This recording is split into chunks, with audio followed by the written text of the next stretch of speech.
ازيك يا صحابي عاملين ايه؟ يلا بينا نعمل تالت احلى من بتاع بره. يلا نشوف الطريقة. شايفين شكلها حلو ازاي؟ تعالوا كلوا معانا. اول حاجة عندنا نص كيلو لبن، معلقة كبار من الكاكاو. اي كله ده كاكاو. هنحط معلقتين كبار من النشا. قلبي بقى. لما انا اقلب انا لا اقلب بالراحه.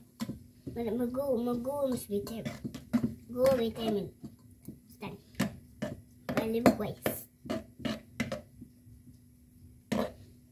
هنحط 3 معالق كبار من السكر ونقلب بقى يا اصحابي.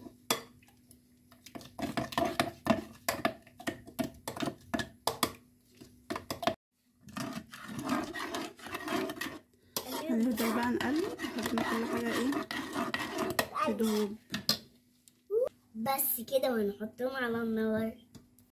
هنفضل بقى نقلب فيهم كده على نار هادية لحد ما كل حاجة تدوب الأول، وبعد كده هتلاقوه بيتقل معانا، بس مش هيتقل لدرجة ان انتوا مش هتعرفوا تقلبوه، لا هيتقل لدرجة ان هو يعني القوام بتاعه يبقى زي الكريمة كده. هنجهز الكوبايات لحد ما الدانس يتعمل. شايفين الخليط اهوت تقل ازاي؟ انا اللي اصب بقى. لا مش هينفع، الحاجات السخنة مش هينفع تصب. تمام، بسم الله. دي قهوة يا ماما ولا ايه؟ ده دانت. عارفة الدانت اللي لما اجيبهولك من السوبر ماركت؟ ده بقى زيه. ما هو لون شوكولاتة كده. ثواني، لازم نصبه وهو سخن كده عشان نعرف نصب. ها ما انا بناوي بالراحة. مسكتها بقى. هي عملت اهي 4 كوبايات ونص، مش ونص يعني، الباقي ديت في لا عشان سخن. ثواني، هنزينه بقى بالشوكولات شيبس كده. انا عايزه ارسم. خلاص كفايه. احط بقى في التاني. ماشي، في واحده بس خلاص كفايه. انا هسيبهم في التلاجة لحد ما يسقعوا.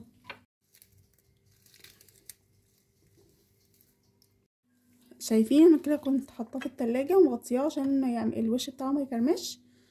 تمام، دي لازقه بقى. تعالوا دي لازقه، دي مش لازقه. دي لحظه. احنا ما سيبناهوش كتير في التلاجة، ممكن بس لازم نسيبه يبرد الاول قبل ما نحطه التلاجة. شايفين ده القوام بتاعه، مش عايزين القوام بتاعه مهلبية، ما نزودش في النشا. لو زودنا في النشا هنلاقيه بيقطع معانا، لكن هو ما بيقطعش عشان هو شبه الدانت كده بالظبط، ولونه غامق لان الكاكاو دوت اسباني غامق. لكن لو الكاكاو بتاعك فاتح هتلاقوه افتح من كده، بس هو ده لون الدانت. دوقي كده يا حور، دوقي عادل يلا. ايه رأيك؟ جميله. حلوه ولا بتاعت السوبر ماركت احلى؟ ايه احلى؟ لا يلا دوقي. لا مش عايزه. لا ما تحطيش ايدك على دي احنا قطعناها خلاص. حلو قوي، لازم تجربوه، والكب كيك لازم تجربوه. ما تنسوش اللايك والشير. اشوفكم الحلقه الجايه على خير. باي.